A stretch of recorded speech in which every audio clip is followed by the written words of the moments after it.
Welcome to the Shergroup podcast, where we share ideas on how to help businesses grow and prosper in the online world. Join host, Chief Shergroup Claire Sambrook as she discusses her digital journey and how Shergroup is helping thousands to keep their business flowing and growing. Here on the Shergroup podcast.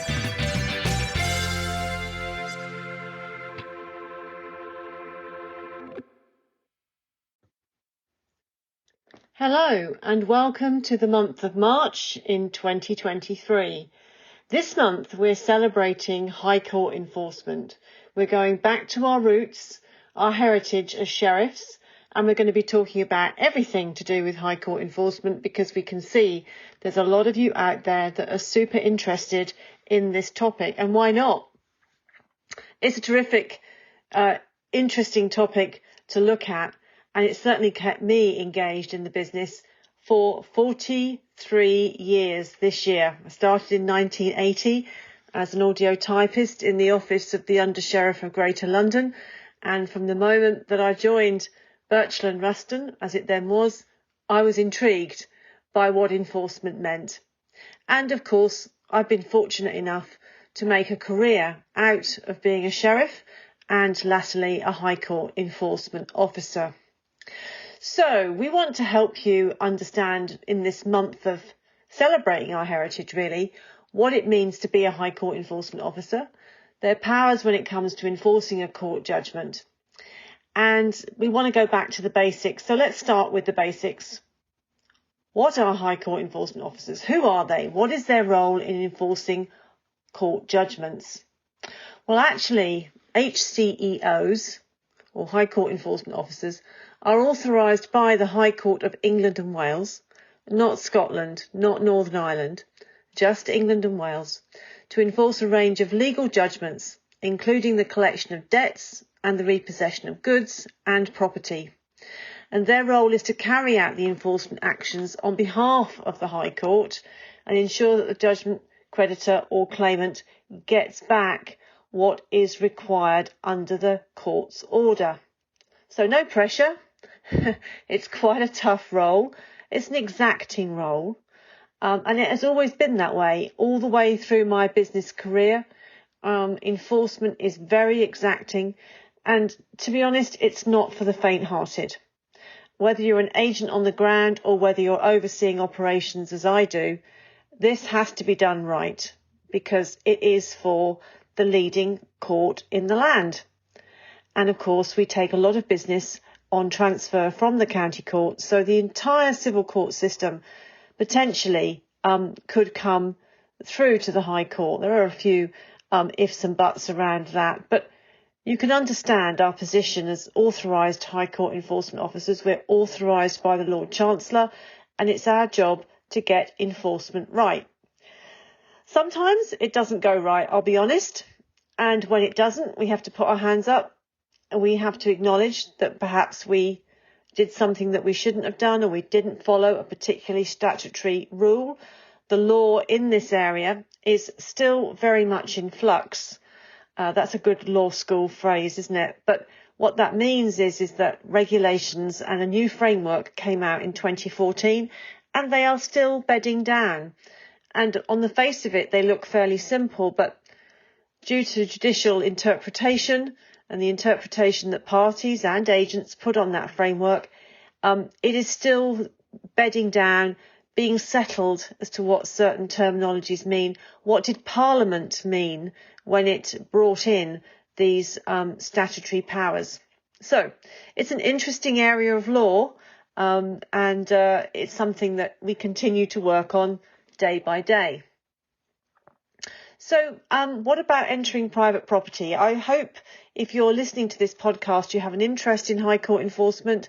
Go and have a look at our YouTube channel, Shergroup TV. You will see the Channel 4 TV show called The Bailiffs, which is 2 seasons worth of content around what about entering private property. This is us in action.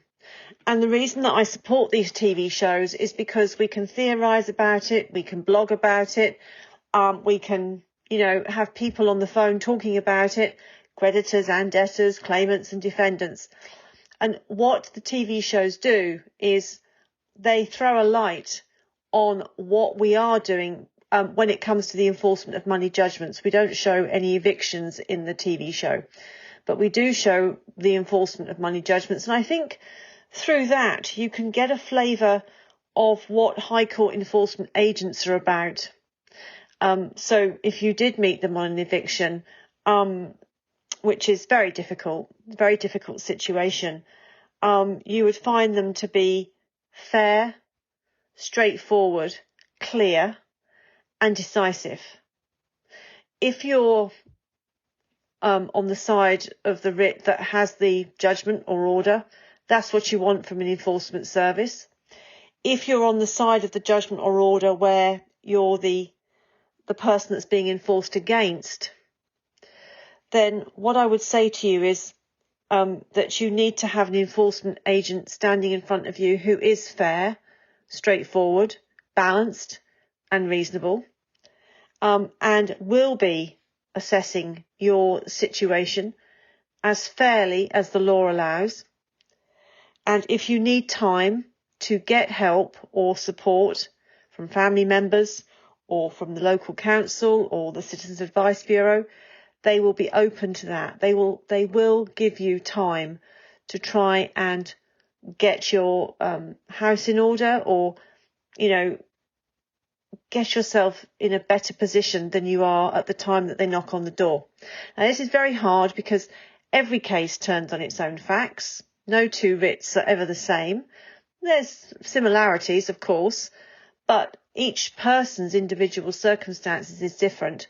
And so we listen to everybody. We want to do the right thing.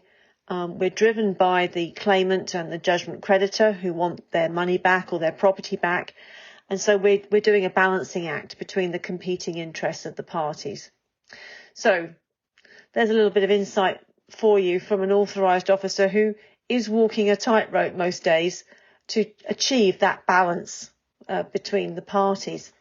So what about entering private property? Well, through our agents, we can enter a private house to seize goods and assets belonging to a judgment debtor in order to recover a debt owed to the creditor.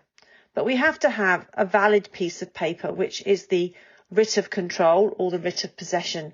And this is a piece of paper that is quite important because it's been validated through a process with the High Court.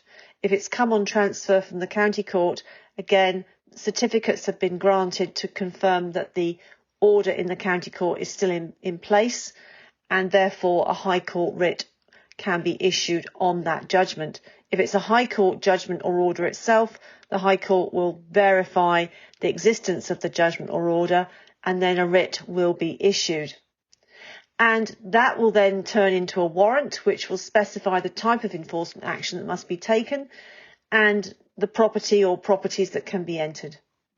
Now, we have to follow, as you would appreciate, strict rules and procedures when entering private property, including providing proper identification and explaining the reason for the visit. And you can see the agents doing this in Call the Bailiffs.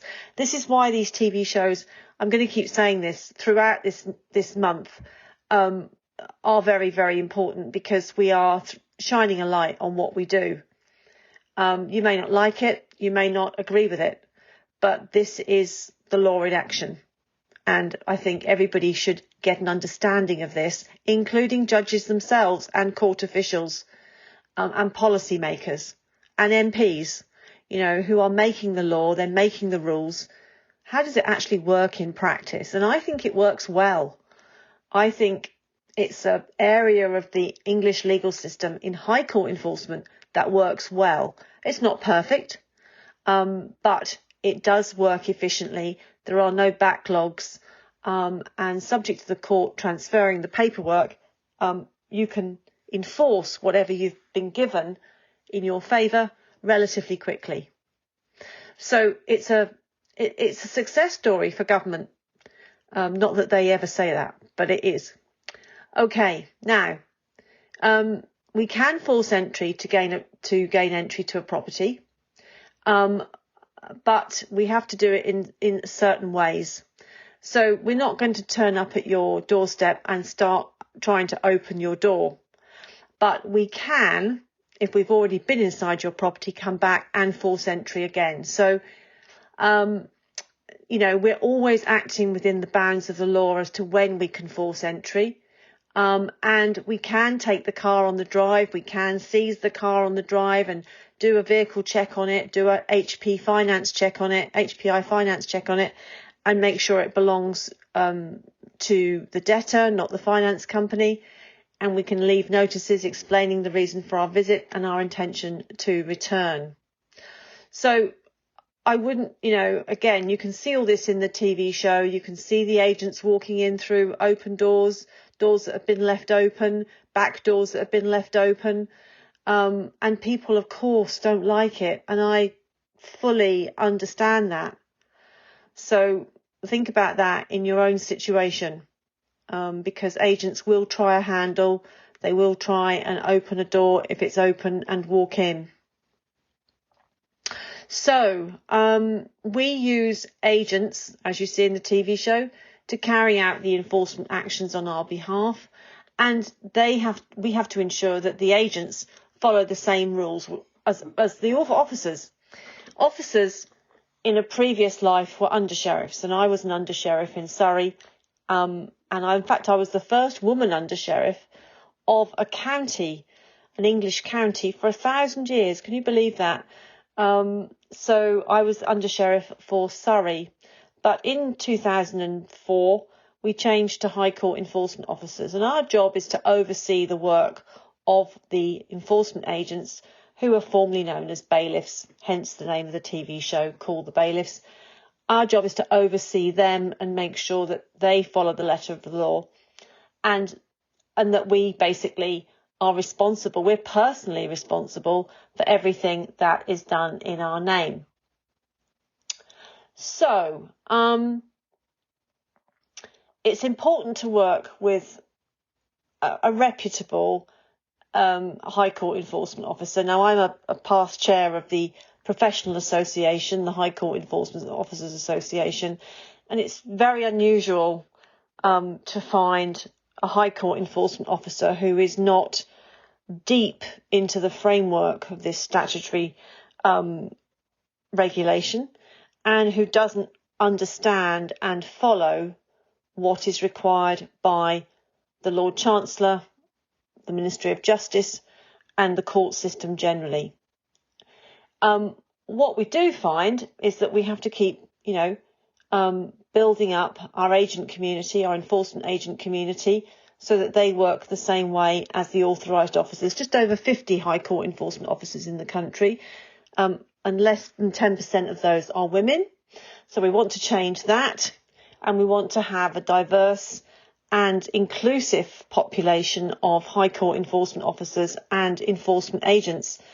And indeed, in called The Bailiffs, we were able to demonstrate a diverse range of backgrounds in our community of enforcement professionals.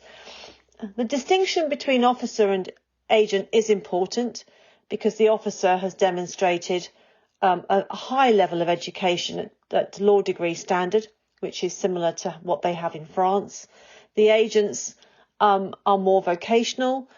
They have provided and gone through level 2, level 3 training. Maybe they're on the way to level 4 training in their certification process, but they'll have to go to degree standard to get to become an authorised officer. So education wise, there's a bit of a difference between one or the other, but agents can become authorised officers, and a number of them have.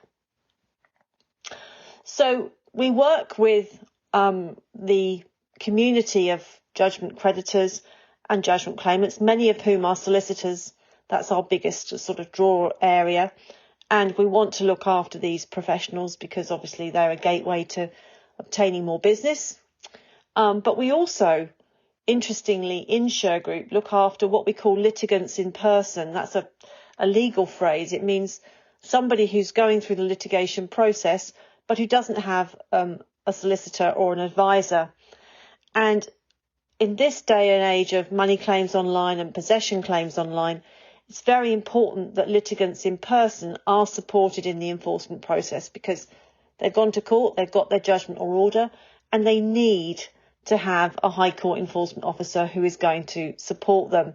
And so our whole being really in Shergroup is to make it easy for professionals and non-professionals to come into Shergroup and to lodge their judgment or their order with us, speak to a friendly advisor, and get a solution on what to do next. If you compare that perhaps to going to the county court, trying to get the county court on the phone, trying to speak to an official at the county court, they can't come off the fence. They have to be so careful about what they say. They've got to be completely impartial. We, on the other hand, as High Court enforcement professionals, we are, yes, we're impartial and we're balanced in the enforcement of the judgment or order, but we can be commercial in how we take that judgment or order in to our businesses. So we look for accountants, solicitors, other professionals. We look for litigants in person, and we look for them by putting our website out there at shergroup.com and inviting people to come in and drop their judgment or order on our website, pay a fee, and start the process. And what we offer, I think, is a friendly, helpful service through this bit of a minefield, right? You've only got to look at Call the Bailiffs and you can see it's got its tricky bits, and people want to have their hand held. Even solicitors, quite senior solicitors, will ring us and say, what do you think about this? How would you go about this? And we give the advice, and we work with our solicitor partners so that we get a good outcome for them, because we want to make them look like rock stars to their clients. If we make them look good, then they look good with their clients, and then that, obviously builds confidence in the Shergroup brand, which is important to us because we've spent a long time building Shergroup. Shergroup is 20 years old this year, and we are celebrating that, and we'll be celebrating that in July of this year. So if you want to learn more about High Court enforcement, if you want to have a career in High Court enforcement, if you're somebody that's been affected by High Court enforcement and you didn't have a good experience, or you want to get that off your chest, look, we're here for everybody. And we want to be the people that are listening to users and to stakeholders, people that are affected by High Court enforcement. How is it working out for you? And how can we help you more to get the best from this system? Because the reason that I do this work, and again, I started as a young girl in the office. What did I know about sheriffs and High Court enforcement? I knew absolutely nothing, but I always wanted to be a lawyer. And so my specialism has been enforcement, and now I do a lot of other things as well. And what gave me the bug for it really was seeing happy creditors and happy claimants coming out of the court system with the right outcome, i.e. they'd gone to court, they'd gone through a lawful process, they'd obtained a judgment or order, and what they wanted was that enforced efficiently. And that's what High Court enforcement is all about. You can say, well, should it be that efficient or should it be that quick? I mean, sometimes it's not that quick. But that's what people go to the courts for.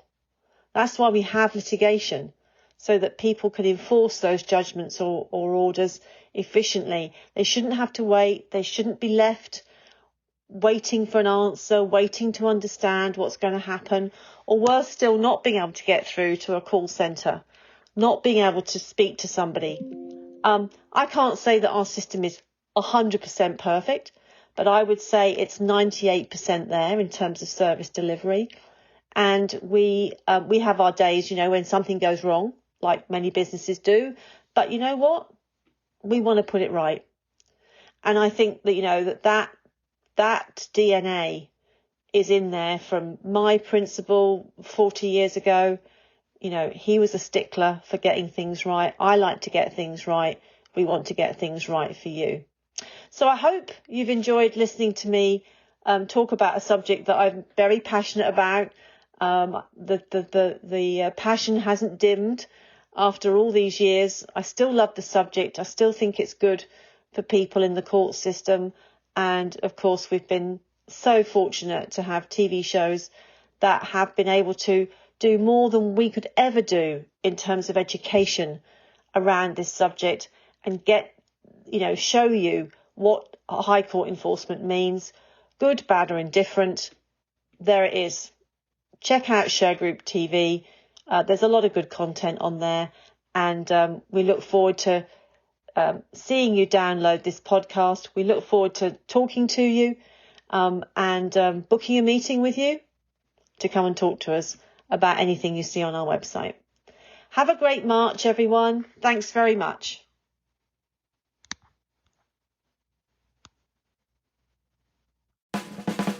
Thanks for listening to the Sharegroupie podcast.